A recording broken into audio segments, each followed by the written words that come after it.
Salut à tous et bienvenue sur la deuxième partie de cette vidéo consacrée au nouveau codex de la Adeptus Mechanicus avec l'évolution du lore. Si vous n'avez pas vu la première, eh bien je vous mets le lien, comme ça vous allez directement voir la première. Et puis sachez que l'ensemble de la vidéo, partie 1, partie 2, était disponible déjà sur Tipeee pour ceux qui me soutiennent en avance avec pas de publicité et puis aussi en version podcast. Comme ça, si vous avez envie d'écouter, eh bien dans la voiture, dans le bus, dans votre trajet en vélo, eh bien c'est totalement possible. Voilà. Merci à tous ceux qui me soutiennent et puis bonne vidéo à vous, amusez-vous bien. On se retrouve en commentaire. Les serviteurs, alors les serviteurs on en a déjà parlé, sont tout simplement les humains qui sont transformés en machines, pas pour leur bien, mais pour le bien en fait de l'Imperium. Donc tout simplement ce qu'on vous dit c'est que bien tout ce qui est superflu, typiquement les bras, les jambes, si on est obligé de rester à son poste de travail, enfin si on n'est qu'à un seul endroit, quel est l'intérêt d'avoir des jambes? On ne va pas se déplacer. Donc tout ce qui est superflu comme organe, eh bien enlevé, oui, parce que les doigts par exemple typiquement ça peut se prendre dans les engrenages, c'est pas très pratique. Alors que si on remplace ça par une grosse pince, eh bien on peut plus facilement soulever une palette ou ce genre de choses. Ce qu'il me dit aussi, c'est que c'est assez amusant, c'est que, enfin amusant, c'est assez marrant, c'est que les nutriments qui leur sont donnés sont tout juste suffisants, enfin tout ce qui est nourriture, sont tout juste suffisants pour compenser tous les manques en fait qu'ils peuvent avoir en fait de leur organisme et puis la destruction qui est causée à leurs organes internes, ceux qui sont encore fonctionnels, avec tous les produits chimiques, la toxicité de l'environnement, etc. Mais de toute façon, peu importe parce que c'est une ressource qui est extrêmement facilement trouvable. Le côté mécanique, ça par contre on va récupérer les pièces mécaniques, mais tout ce qui est partie biologique, ça n'a aucune valeur, étant donné qu'il y a tellement de gens qui sont disponibles pour se transformer en machine. Et ce qu'on nous dit aussi, c'est un petit passage assez amusant, c'est qu'il y a même des personnes en fait qui ne sont pas punies, mais qui ont envie d'aider l'Imperium. Parce que les prêcheurs impériaux ont dit il faut aider dans la tâche de l'empereur, etc. Et ils se disent, si je suis transformé en une machine, eh bien ma vie aura un sens en fait. Si je suis là pour appuyer sur un bouton, ma vie aura un sens, alors que sinon je ne suis qu'un parasite de la société de l'Imperium. Donc il y a ce dévouement en fait qui est religieux en fait envers la machine, envers l'Imperium. Et puis ils viennent directement pour coupez-moi les bras pour les remplacer par un tournevis, histoire que je puisse aider. Alors un passage en termes de lore qui est vraiment très intéressant, c'est le composant intrinsèque, c'est-à-dire que les serviteurs font partie vraiment du système de fonctionnement de l'Imperium et que sans eux, l'Imperium ne pourrait pas fonctionner. Mais à un tel point que sur chaque monde, vous avez des dizaines de millions de serviteurs et qu'ils sont à tous les étages. On va les trouver chez l'Astartes, on va les trouver chez les hauts seigneurs et en fait, ça donne un poids très fort et un pouvoir en fait à Culte Mechanicus parce qu'il a des agents qui sont techniquement infiltrés partout.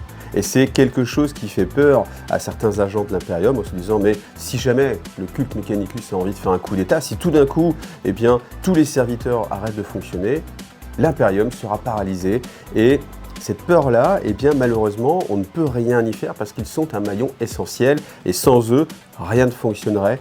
Malgré tout, ça paraît très peu probable. Pourquoi? Parce qu'il y a déjà beaucoup de querelles internes entre les mondes forges. Au sein même d'un monde forge, en fait, il y a des luttes intestines de pouvoir, savoir qui va avoir le plus de connaissances, le plus de pouvoir justement sur qu'est-ce qu'on va construire, etc. Donc déjà, étant donné qu'ils ne sont pas ensemble, c'est un peu compliqué pour eux. Donc de là à se rebeller contre l'Imperium de façon globale, ça ne devrait pas exister. Malgré tout, on sait que certains serviteurs peuvent avoir des sous-routines implantées, des petits programmes, et puis des armes dissimulées. Et il y a déjà eu des assassinats qui sont faits avec le serviteur qui est là pour justement venir faire votre vaisselle, ce genre de choses. Il y a un moment donné, un coup de lance-flamme dans la tête, ou ce genre de choses. Enfin, on peut imaginer tout et n'importe quoi. Et ça, je trouve que c'est une dimension qu'il n'y avait pas avant. Et le fait juste de la ressouligner comme ça en disant mais attention, chaque serviteur en fait peut être corrompu, on ne sait jamais. Et imaginons, si on fantasme un petit peu, imaginons un monde où il y a une sorte de virus, un virus qui pourrait se propager et qui irait par la noosphère, en tous ces moyens de communication, de serviteur en serviteur et qui les corromprait contre l'humanité. Ça, ce serait une arme extrêmement puissante. Et là, il y a un petit passage. Alors c'est très intéressant ces tout petits passages-là. Pluie de feu, donc dans les années qui suivirent la bataille de Macragge, une vrille de la flotte Behemoth se combattu contre les Skitarii. Il y a un des Skitarii Alpha qui emmagasina beaucoup d'informations et transmis en fait ces informations au Monde-Forge voisin. Ce qu'on nous dit, c'est que, eh bien, comme d'habitude, toutes les informations sont perdues, elles ont été archivées, mais malgré tout, eh bien, dans les nodules de données, il y a une grosse accélération en fait des données. Alors je ne sais pas exactement comment ça se représente, mais le savoir du codex de données basé sur les mémoires mnémoniques des Skitarii semble contaminé par un virus xéno qui émet un signal constant. Donc, est-ce que, là du coup, j'avoue, ça laisse la porte ouverte à ce genre de choses. Est-ce qu'on peut imaginer que eh bien, tout le système des serviteurs soit corrompu, qu'ils puissent se transmettre comme ça, et que, typiquement un petit peu comme le culte Gene Stealer en fait, qui va infecter comme ça subrepticement, on peut imaginer aussi qu'il y ait la même chose pour la machine. On l'a déjà vu avec la peste mécanique qui vient corrompre en fait par la machine. On peut imaginer qu'il y ait ce genre de choses. On peut aussi penser encore une fois à Vashtor. Ah ouais, ça fait un moment qu'on n'a pas parlé de Vashtor, mais il y a un moment, il va être remis en avant, ça c'est évident, c'est certain, il faut juste être patient. Moi je suis patient, je l'attends le petit Vashtor. Mais il y a un moment donné, étant donné qu'il a le contrôle sur la machine, il y a des serviteurs partout, peut-être qu'il y a moyen de faire des choses. Et ça, je pense que c'est une belle piste scénaristique qui nous met justement en avant, alors qu'avant c'était pas le cas. Donc je pense que ça va être utilisé un jour et grand bien leur face, parce que c'est vrai que si vous dites qu'on peut imaginer ça, hein, n'importe quel grille-pain que vous avez peut se retourner contre vous, voilà, ça va être compliqué. Et on termine avec les serviteurs et la guerre. Donc ce sont tous les serviteurs, c'est comme ça qu'on les avait vus en premier hein, dans les suites inquisitoriales. Vous avez le serviteur porteur de bolters lourds, et puis là avec le codex Skitarii, on avait eu les cataphrons qui sont pas des Skitarii, mais qui sont justement des serviteurs de combat. Donc vous avez un châssis mécanique, et puis dessus des composants biologiques pour manier, je sais plus comment ça s'appelle, mais grosses armes à plasma, grosses armes, je sais plus comment ça s'appelle, les armes des cataphrons. Mais voilà, vous avez les différentes distinctions, mais on apprend en termes de lore pas grand chose de plus. Alors les mondes forges, quand on pense monde forge, on va penser à Mars forcément, étant donné que Mars est le siège du pouvoir du Mechanicus, donc c'est le monde jumeau en fait, avec Terra. Ce sont les deux planètes les plus importantes pour l'Imperium. Pourquoi se développer le culte de Mechanicus sur Mars? Tout simplement, on nous explique qu'à l'ère des luttes, il y a un moment donné où la pollution constante de la surface de la planète a rendu bien sûr la vie impossible à sa surface, alors que la planète avait été terraformée. Il faut voir aussi que, on est dans le futur, hein, c'est pas comme maintenant, où bien sûr là maintenant on peut pas aller vivre, mais à cette époque-là, l'humanité avait fait beaucoup de progrès, la planète avait été terraformée, donc on imagine qu'il y avait de la végétation, ce genre de choses. Et puis l'industrie lourde a contaminé ce monde et l'a rendu, l'a refait stérile au final, et l'humanité devait s'enterrer et vivre au crochet de la technologie pour survivre. Et c'est cette époque-là qui a fait naître en fait ce culte de la machine. Pourquoi? Parce que les connaissances diminuaient et la seule possibilité de survie pour les Martiens, c'était d'avoir ces machines qui leur permettaient de vivre, d'avoir de la nourriture, d'avoir de l'oxygène, et que, comme je l'ai dit, du coup, il a fallu ritualiser les informations, la transmission de l'information pour que les informations ne se perdent pas et qu'on sache entretenir les machines. Et au final, c'est ce qui s'est transformé en dévotion envers la machine. On a fini par plus comprendre ce que c'était qu'une machine, comment elle fonctionnait, mais en tout cas, on savait ce qu'il fallait faire pour l'entretenir, et le fait de l'entretenir, ça avait un effet réel, étant donné que ça permettait de survivre. C'est elle qui produisait de l'oxygène, c'est elle qui produisait des nutriments, de la nourriture, on imagine. Donc, c'est vraiment ce côté, la machine nous permet de vivre, et nous sommes intimement liés au destin de la machine. Donc, forcément, ce côté théologique s'est développé. En parallèle de ça, sur la Terre, il y a eu l'ère des luttes. Et vous aviez des tribus techno-barbares. Alors, dans d'autres publications, ce que c'est des techno-barbares, c'est tout simplement, il faut imaginer le monde de Conan, mais en mode ultra technologique, avec des armes incroyables, tous les gars transhumanisés, etc. Mais sans forcément comprendre encore ce qu'on faisait. Et puis, malgré tout, ces technologies, au fur et à mesure, se perdaient forcément sur la Terre. Ce qui est sympathique, c'est qu'on sait que le Mechanicus, en fait, a envoyé des expéditions sur Terra pour récupérer de l'historique des informations, des données, des artefacts pour pouvoir les préserver des techno-barbares de l'époque. Bon, ensuite, bien sûr, l'empereur est arrivé. L'empereur est arrivé pour sauver l'humanité. Il a unifié toutes les tribus. Et puis, il s'est rendu compte que pour aller plus loin, eh bien, il fallait déjà unifier le premier monde humain le plus proche, à savoir Mars, évidemment. Donc, il y a eu un accord qui a été fait entre Mars et Terra. Tout simplement, c'est que l'Imperium, avec sa force militaire, va protéger eh bien, Mars. Et en échange, Mars va fournir de l'équipement et des armes. Et ce qui va se passer, c'est que bien sûr, quand l'empereur va partir dans les étoiles avec la grande croisade, eh bien, il y a tout un tas de monde avec des secrets mirifiques, des artefacts incroyables, des technologies perdues. Eh bien, tout ira directement au Mechanicus. Donc forcément, il y a cette alliance qui s'est créée entre les deux, étant donné qu'il y a cette interdépendance. Et on a reconnu de fait l'empereur comme étant l'omni-messie, sans doute parce qu'il savait réparer la machine à café plus vite que tout le monde. Et voilà, fort de ce nouveau pouvoir, eh bien, l'humanité a pu construire l'impérium, l'empereur a pu construire l'impérium main dans la main avec Mars. Voilà, là on en reparle justement de l'omni-messie avec l'hypocrisie qu'il y a au sein de l'impérium, parce qu'il y a une religion impériale, le credo impérial, et tout le monde doit y souscrire. Toute religion autre est châtiée, bannie. Mais on va tolérer quand même le culte du dieu machine, même si c'est une aberration. Pourquoi? Parce que l'Imperium sait qu'il a besoin du culte Mechanicus, des prêtres de Mars.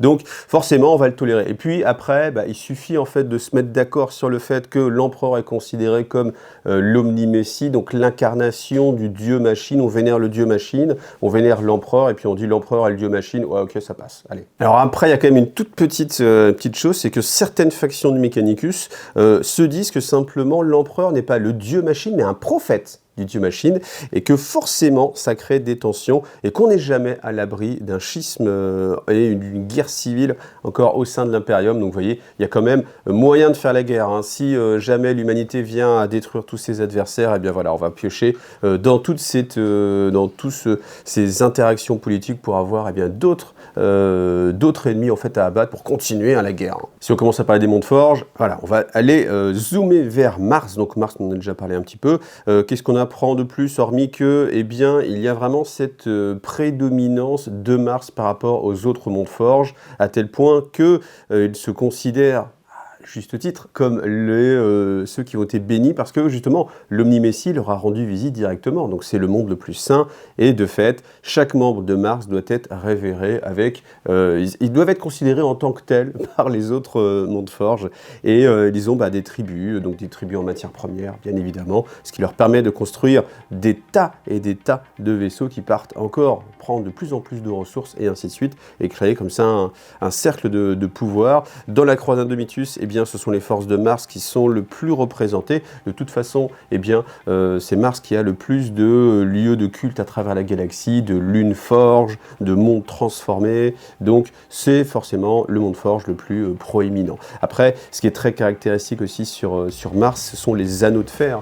Donc, on a un grand anneau, tout simplement, qui entoure Mars et aussi sa lune Phobos, et qui sont des docks orbitaux qui permettent eh bien, de travailler en zéro gravité, de construire des vaisseaux spatiaux et ainsi de suite, et sont reconnus pour étant vraiment l'endroit où on construit le plus de choses et le cœur du fonctionnement de l'impérium sur tout ce qui va être technologique, parce que c'est Mars aussi qui va dicter les évolutions, si évolution il peut y avoir, ou qui doivent normalement valider les schémas de construction standardisés. Ce qu'il y a aussi, c'est qu'il y a une dîme qui doit être versée par les autres mondes forges. Les autres mondes forges doivent donner toutes leurs trouvailles, donc dès qu'ils trouvent un nouveau schéma de construction standardisé ou ce genre de choses, des informations, elles doivent être remontées à Mars, parce que Mars est le siège du pouvoir du culte Mechanicus, mais bien sûr, si on peut s'arranger des secrets sans le partager avec son voisin, même si on est censé leur obéir, eh bien on va le faire quand même. Il y a ce côté toujours humain sur le prêtre, enfin sur les cultes Mechanicus. Billy Skull, bien sûr, le personnage emblématique du culte Mechanicus, et le seul en fait, c'est le seul personnage qu'on va avoir mis comme ça en avant sur le culte Mechanicus,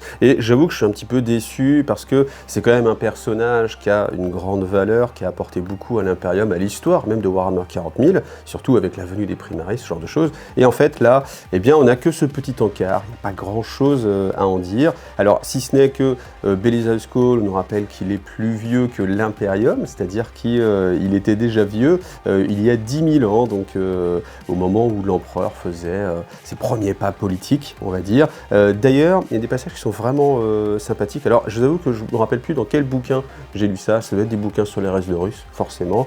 On a la vie de Belisarius Cawl étant jeune un petit peu, c'est-à-dire quand il avait, je sais pas, que une 80 ou 100 ans simplement, par rapport à maintenant, évidemment, on en a beaucoup plus, et où il y avait cette notion de, il a beaucoup de connaissances, mais ces connaissances, en fait, ne sont plus forcément accessibles. Là, maintenant, donc, il a subi 2 lavages de cerveau, on lui a ponctionné tout un tas de données, et eh bien, il n'a plus que des brides de son savoir. Malgré tout, il a des sauvegardes cachées, donc il peut reprendre un petit peu ces informations, et tout ce qu'il a perdu, ça c'est quelque chose qui m'avait marqué, c'est tout ce qu'il a perdu comme information, c'est beaucoup plus grand que toutes les informations qu'un autre prêtre pourrait accumuler dans sa vie. De fait, il est reconnu comme un vaisseau de l'Omnimessie, c'est-à-dire le titre le plus incroyable, celui qui a le plus de connaissances, et eh bien, il va avoir accès en fait à beaucoup de servitudes, donc que ce soit bien évidemment sur Mars, même si sur Mars, ce qui est important de noter, c'est que c'est pas forcément celui qui est privilégié par le fabricateur général. Le fabricateur général, celui qui est vraiment à la tête du clergé de Mars, donc on va dire le pape du Mechanicus.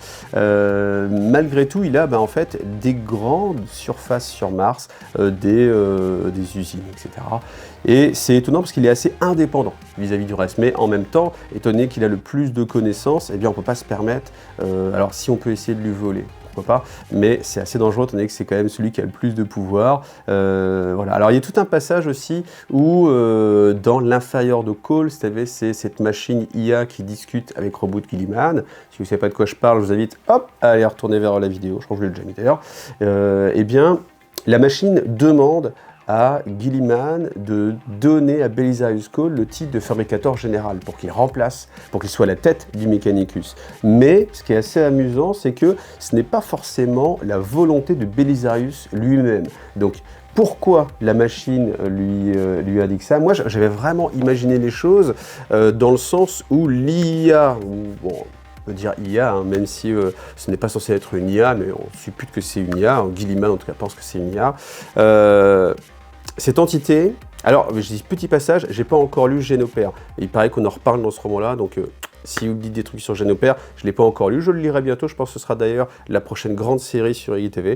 Mais en tout cas, pour en revenir à ça, il y a un moment donné où cette IA demande à Guilliman de faire devenir Belisarius Cawl fabricateur général. Mais Belisarius Cawl lui-même sait que ça provoquerait un grand schisme et qu'il serait perdant en fait. Et qu'au final, il n'a pas besoin de ce pouvoir, il l'a déjà ce pouvoir, donc il n'a pas besoin d'un titre, ni de tout ce qui doit aller avec, comme s'occuper des messes basses politiques et ce genre de choses. Il a bien mieux à faire, acquérir des connaissances, continuer à étendre son empire, donc il n'a pas cette envie-là. Et pourquoi cette machine aurait envie de mettre Belisarius Cawl à ce poste-là, peut-être pour se débarrasser de son original, et on a le côté la machine IA, l'inférieur, qui par le biais de démarches politiques, placerait Belisarius Cawl dans une situation où on pourrait se débarrasser de lui. Voilà, c'est complètement de l'hypothèse, mais ça m'avait fait cogiter. Je me suis dit, tiens, ce serait sympa qu'il y ait ce genre de choses avec l'inférieur, avec Belisarius Cawl. Voilà. En tout cas, là, on n'a pas beaucoup d'informations, rien de très transcendant, et c'est peut-être aussi un peu mini conclusion, la faiblesse en fait sur le culte Mechanicus, étant donné qu'il n'y a pas vraiment de personnages à mettre en avant, il y a moins d'histoires à raconter, parce que tout est beaucoup plus soit technique, sur voilà comment ça fonctionne, mais dans les faits, il y a moins de choses qui sont vécues, parce qu'il n'y a pas de personnages pour les vivre. Vous voyez, c'est comme si vous racontiez, enfin, c'est comme un documentaire en fait, un documentaire c'est un petit peu moins poignant, on va dire, avec un peu moins d'émotion. Vous allez me dire, c'est normal, hein, pas d'émotion avec le culte Mechanicus, mais on a moins de personnages qui font des choses et qui découvrent des choses, etc. Donc tout ce qu'on sait, c'est forcément des choses qui sont généralisées, ouais, si je veux. Mais hormis les petits passages comme ça où on dit, ah tiens, il s'est passé ça sur tel monde, ah bah tiens, il y a telle planète qui est revenue. Voilà, donc pour ça que c'est un petit peu moins narratif comme codex, mais bon, après, voilà, c'est un raccord avec la technologie. Mais je me demande si à un moment donné, ils vont pas sortir d'autres personnages comme ça au fur et à mesure. On va maintenant voir un petit peu tous les autres mondes de forge. Donc, Lucius, hein, c'est connu, hein, d'ailleurs, on avait même un Lucius Pattern, hein, que ce soit pour les War-Runes, on a Mars Pattern et Lucius Pattern. Donc les War-Runes, vous avez 2 types de War-Runes chez Forge World. Enfin maintenant il n'y a plus que la version Mars, mais avant il y avait la version Lucius, celui qui est plus carré. Et c'est dire que voilà, c'est synonyme de qualité, et c'est ça en fait la particularité des mondes de Lucius, c'est que tout ce qui sort de ces industries est synonyme d'extrême qualité, extrême fiabilité. Alors pourquoi? Le monde de Lucius, il a une particularité au sein même de l'Imperium, c'est que la planète est creuse. L'intérieur, le noyau, a été remplacé ou... Enfin, on ne sait pas comment ça s'est arrivé, mais en tout cas, à sa place, vous avez un générateur à plasma ou un mini-soleil créé, a priori, mais les origines sont plus mystérieuses, par le Mechanicus. Et cette énergie colossale leur permet d'alimenter des machines à une vitesse incroyable et d'avoir une productivité, une excellence dans la production qui est légendaire. Ce qu'on nous dit aussi, c'est que, eh bien, elle a sa propre légion titanique qui est extrêmement connue, c'est la légion Astorum. C'est celle que vous voyez le plus. Je pense que dans tous les gens qui ont peint des titans, la légion Astorum, les Warprunners, ce sont les plus répandus, ce sont ceux qui sont bleus avec des nuées, parce que, tout simplement, le bleu c'est joli, hein, tout simplement. Et puis, c'est vrai, avec ce symbole-là, ça a toujours été, je pense, la légion la plus répandue. Alors, il n'y a pas que le côté esthétique. Après, en termes de règles, je ne sais pas s'il y a des règles, alors il faudrait que je relise un des plus Titanicus, mais je ne peux pas le faire. Est-ce qu'il y avait des règles spéciales? Oui, il devait y avoir des règles spéciales, mais je ne pense pas que ce soit ça qui ait mis les choses en avant. C'est, je pense, la beauté, puis c'est ce que Forge World avait mis en avant aussi à une époque, on les voyait beaucoup peints comme ça. Donc, c'est un peu l'équivalent des ultramarines, si vous voulez. C'est ce qui est le plus répandu. Et la particularité, eh bien, de cette légion titanique, c'est qu'elle peut se téléporter. Donc, vous avez directement devant vous un War-Rune qui apparaît, qui se téléporte. Ça fait peur. Si c'est après, ça passe à un Warlord qui arrive comme ça directement, voire un impérateur, on peut comprendre que cette légion soit l'une des plus puissantes, si ce n'est la plus puissante au sein de l'Imperium. Voilà, donc ça c'était le monde de Lucius. Alors Agrippina a une place toute particulière parce que c'était le monde forge le plus près de la porte cadienne et donc naturellement pendant des années elle a servi à alimenter en ressources évidemment, en matériel Cadia. Maintenant que Cadia est tombée, eh bien elle se trouve seule à se défendre et elle est devenue une planète assiégée par les raiders qui veulent justement la détruire, piller ses ressources technologiques et puis détruire bien sûr ce monde qui est encore un endroit de résistance pour l'Imperium. Donc Agrippina, sa particularité c'est bien sûr qu'ils se sont spécialisés sur la lutte contre les forces du chaos. Ils ont même envoyé plusieurs détachements, plusieurs attaques au sein de l'œil de la terreur pour pouvoir détruire les forges du Mechanicum noir. Voilà, à tel point même que on dit qu'ils ont laissé de côté la logique pour avoir une haine sans borne vis-à-vis des forces du chaos, à tel point que c'est en dehors, on va dire, des statistiques du Mechanicus, étant donné qu'à un moment donné, la logique doit prévaloir sur l'émotion, mais non, là, les prêtres du Mechanicum d'Agrippina ont cette rage de détruire le chaos qui surpasse la logique simplement mathématique. Après, chose à noter qui est assez sympathique, sur leur symbole, en fait, donc on reconnaît pi, mais en fait, eux n'ont plus une notion de connaissance de pi, tout simplement. Et donc, ils avaient imaginé que ça représentait tout simplement la porte cadienne et qu'il fallait résister et défendre justement la porte de Cadia. Alors, autre monde, Stygie 8, celui qui a la réputation la plus sombre. Pourquoi? Eh bien, parce que pendant les Résidorus, ce monde s'est fait attaquer par les forces du chaos et ils ont été sauvés non pas par l'Imperium, mais par les Eldari. Sans qu'on sache vraiment pourquoi, donc c'est un secret qui s'est perdu, on ne sait pas ce qui s'est joué à ce moment-là, mais toujours est-il que depuis, il y a eu un culte qui s'est développé et ce sont les Xénarites. Les Xénarites, bien sûr, ils ont à cœur de rechercher toutes les technologies xéno et de les utiliser. Alors c'est quelque chose qui n'est pas toléré ou même qui est même complètement à l'anathème des recherches de Mechanicus. Dès que le Mechanicus doit simplement retrouver les schémas de standardisation, de construction standardisée de l'Imperium et surtout pas aller faire du rétro-engineering sur les armes xéno. Mais eh bien ça n'arrête pas les prêtres de Stygie 8 et eux sont toujours amenés bien à chercher justement des informations sur les xénos. Alors ça va les mettre souvent en porte-à-faux avec les forces de l'Imperium parce que certaines forces de l'Imperium découvre justement eh bien que les prêtres de Stygie utilisent des technologies qui ne sont pas autorisées, et voilà, donc c'est pour ça qu'ils sont aussi spécialisés dans tout ce qui est force de diversion, technologie d'occultation pour disparaître, accomplir quand même leur mission, et ainsi de suite.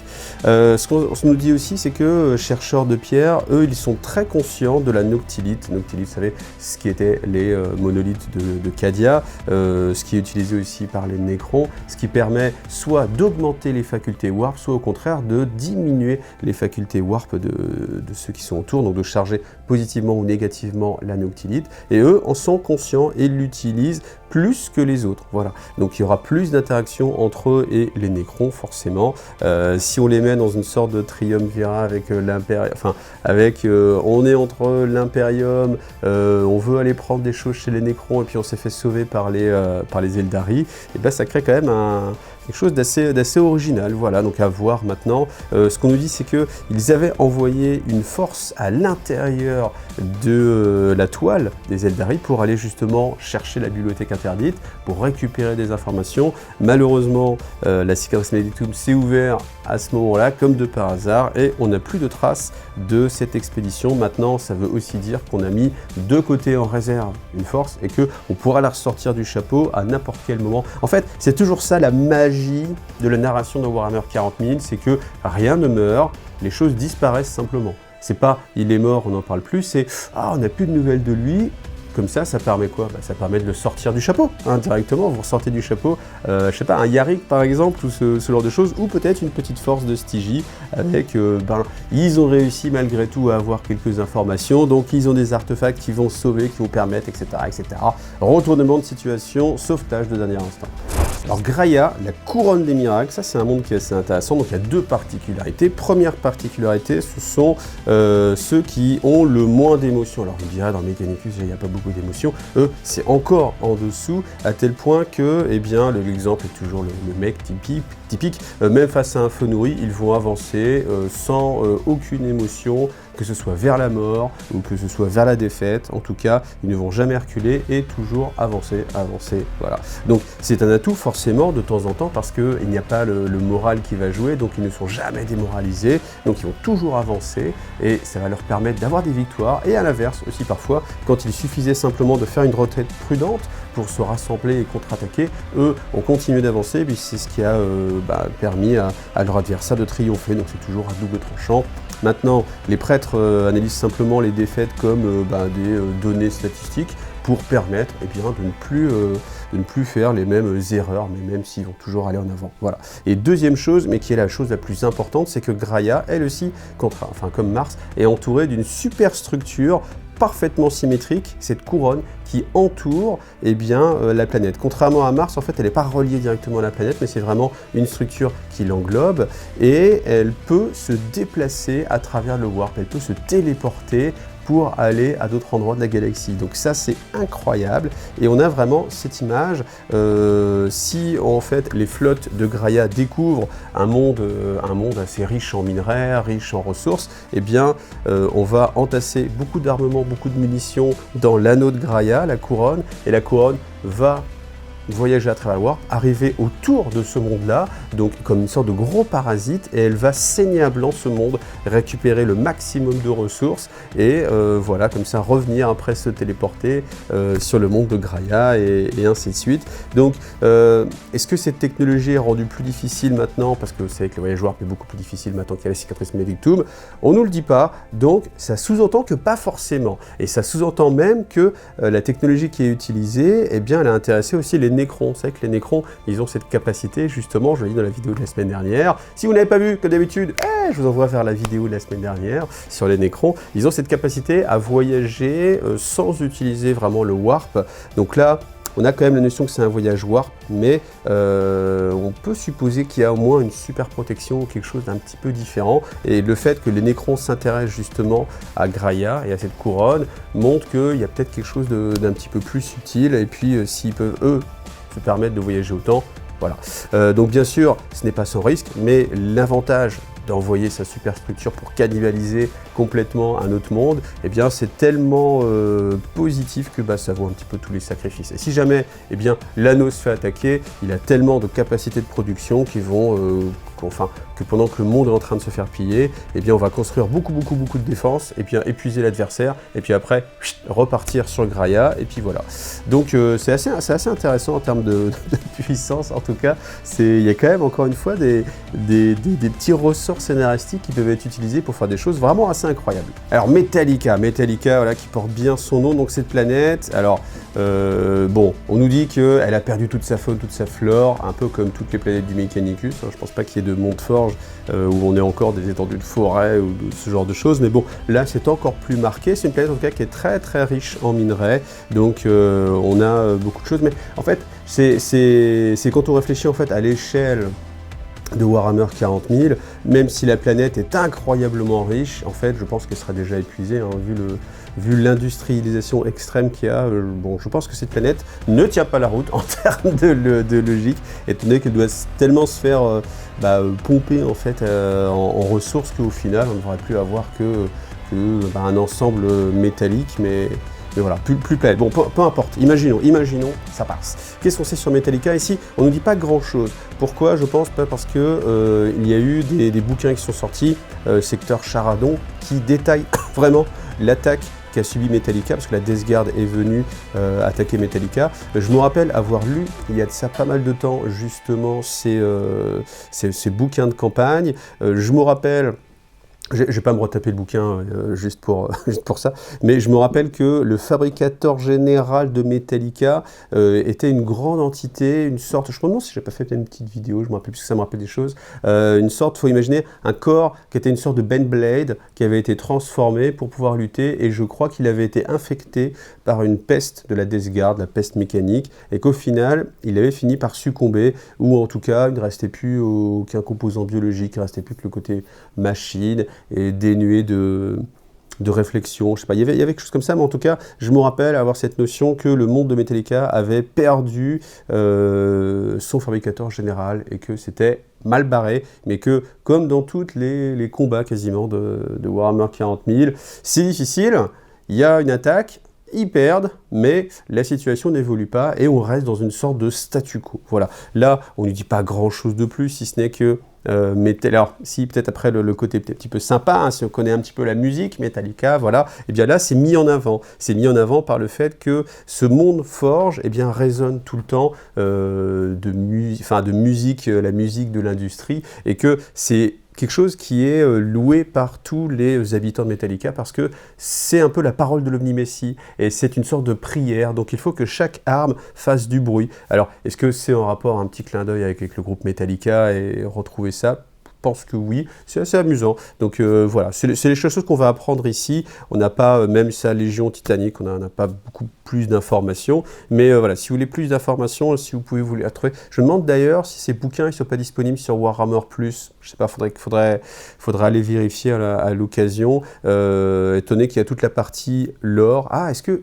Ah, je suis en train de me demander, est-ce que dans les bouquins, ils n'ont pas enlevé tout le lore et gardé... Je ne sais plus, mais il faudrait aller sur Warhammer+. Parce que je sais qu'à un moment donné, dans les bouquins, ils avaient soit gardé que le lore, ou soit gardé que les règles. Mais ce qui était certain, c'est qu'il n'y avait pas les deux, à un moment donné. Donc, voilà. Bon, en tout cas, bon, je vous dirai bien à l'occasion, je me retaperai les bouquins, mais j'ai tellement d'autres choses à...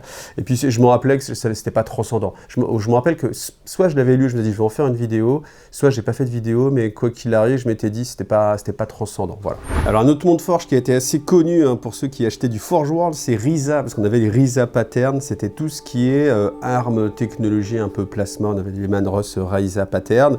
Donc c'est un monde qui est spécialisé sur, on va dire, la haute technologie ou des armes un petit peu ésotériques. Alors c'est ce que je vous disais un petit peu en début de vidéo, c'est que là il y a de nouveau quelque chose qui est assez étonnant, c'est que les prêtres ne sont pas censés améliorer les armes, ne sont pas censés traficoter les armes, ils ont juste à les utiliser telles quelles. Et là malgré tout sur Risa on a vraiment le monde forge qui est le plus basé sur le développement, le test, améliorer sans cesse les choses, et c'est vrai que c'est un petit peu étonnant, mais en même temps, c'est ce qu'il faut, parce que si on veut vous faire rêver et qu'on va vous parler de l'Adeptus Mechanicus, c'est qu'il y a un moment donné, il n'y a pas une faction avec des armes super technologiques, avec des noms de la mort, genre canon désintégrateur à plasma, faisceau transdimensionnel, champ de mine antigravitique, tromblon électrovoltaïque, etc. etc.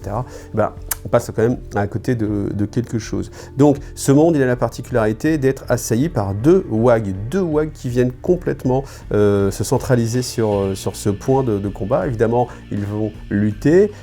Plus les orques luttent, plus ils se renforcent. Et Risa, c'est pareil. Plus ils luttent, plus ils peuvent tester justement leurs propres armes. Et avant, ils envoyaient ces armes dans tout l'Imperium. Là, ils les utilisent sur leur propre planète pour les tester, aller au bout, les améliorer, et ainsi de suite. Et ça crée comme ça une sorte de cercle d'évolution. On retrouve des fois cette mécanique-là. On l'avait trouvé alors je sais plus quel nom de taux. Il y a un septo qui est spécialisé justement comme ça et qui lutte contre les tyrannides. Les tyrannides évoluent. De fait, la caste de la Terre va construire des nouvelles armes et ainsi de suite. Et il y a cette évolution-là, toujours en parallèle. Là, on va retrouver la même chose entre le Mechanicus et les orques. Voilà. Particularité, c'est que, étant donné que les orques viennent souvent au corps à corps, les Skitarii sont plus spécialisés justement pour lutter au corps à corps et développent des compétences martiales au corps à corps. Voilà, donc c'est la particularité du monde de Risa. Après, pas beaucoup plus d'informations, si ce n'est que quand on a tous ces mondes forges, on voit que tous ces mondes forges sont la plupart du temps assaillis directement eux-mêmes et ne peuvent plus fournir de force à l'Imperium dans sa globalité. Et voilà, c'est quelque chose forcément. Avant, on avait justement des avant-postes qui luttaient, qui étaient alimentés par les mondes forges. Là, si maintenant les mondes forges ont juste à peine la capacité de se défendre eux-mêmes, on peut raisonnablement imaginer que l'afflux en fait de ressources, de munitions, d'armement pour les autres mondes s'est tari, et que ces autres mondes, forcément, ils sont arrivés à court de munitions et forcément, ils ont dû tomber. Voilà. Donc c'est là où la structure globale de comment ça fonctionne, je pense qu'on arrive vraiment aux limites. Maintenant, on est dans une histoire qui est racontée avec ce qu'on veut bien y mettre dedans, donc ça n'est pas encore arrivé. On vous le dit simplement pour vous faire stresser en mode attention, qu'est-ce qui va se passer, mais ça fait des années, depuis que je joue à Armor 40 000, on est sur la fin, bientôt c'est la fin, il y a de moins en moins d'hommes pour se battre, de munitions, de ressources, etc. Même les mondes forges sont assaillis eux-mêmes, ils arrivent à peine à résister, voilà. Maintenant, je pense que ça a perduré comme ça pendant encore très longtemps. Alors après, maintenant, la construction des codex, c'est qu'on a toujours une narration au début, une narration à la fin. Et là, cette narration, alors, elle est assez difficile à retranscrire parce qu'on a beaucoup d'imagerie. En fait, on a simplement une prêtresse qui va forer à travers une lune perdue, une lune qui a été retrouvée comme ça. Elle imagine sans doute retrouver un schéma de construction standardisé et au fur et à mesure, elle va rentrer en connexion avec l'ordinateur, l'interface qu'il y a dans cette crypte, dans ce qu'elle est en train de fouiller. Et puis, alors là c'est pour ça que c'est très difficile à décrire, mais elle décrit en fait une sorte de paysage mathématique, donc des chemins de données, des arbres de stockage, enfin oui, c'est compliqué à comprendre. Toujours est-il que ce qui est intéressant, c'est qu'elle sent que les programmes de défense sont actifs. Alors elle a l'habitude parce qu'elle connaît un peu le fonctionnement des machines, elle sait qu'il y a des sous-routines qui sont là pour protéger des intrusions. Malgré tout, elle trouve que ces sous-routines ou ces programmes se comportent de façon étrange et inhabituelle et ont l'air d'anticiper ces actions, ont l'air aussi de communiquer entre eux, ce qui est totalement impossible étant donné qu'ils n'ont pas à justement faire ce genre de choses parce que ça sort de leur registre de fonctionnement normaux, nominatifs, mais toujours est-il qu'elle commence à avoir un doute au fond d'elle. Elle se dit, il y a tellement de technologies cachées, il faut que j'avance. Et en fait, au fur et à mesure, les étincelles de données se matérialisent dans des nuages de lumière. C'est très poétique et très complexe. Il faudra vraiment que je vous le relise, sinon c'est très difficile à retraduire. Elle a l'intuition que peut-être elle est devant des ressources incroyables de secrets technologiques que même les plus grands technoprêtres ne peuvent imaginer, mais qu'à l'inverse, elle se trouve aussi devant l'anathème absolu, à savoir l'intelligence abominable, l'IA. Et là, on revient dessus. Et en fait, ce système commence à lui parler. Donc elle arrive à interpréter tous les signes et on lui dit « Je te salue, chercheuse de vérité ». Toute crainte est inutile, elle est redondante, extrinsèque aux fondations de la création. Cela fait longtemps que les vérités de ce lieu n'ont pas connu la lumière du jour. Et elle, eh bien, elle se dit, mais sans doute, je suis devant une intelligence abominable, mais il y a tellement d'informations que je ne peux m'empêcher de vouloir ces informations.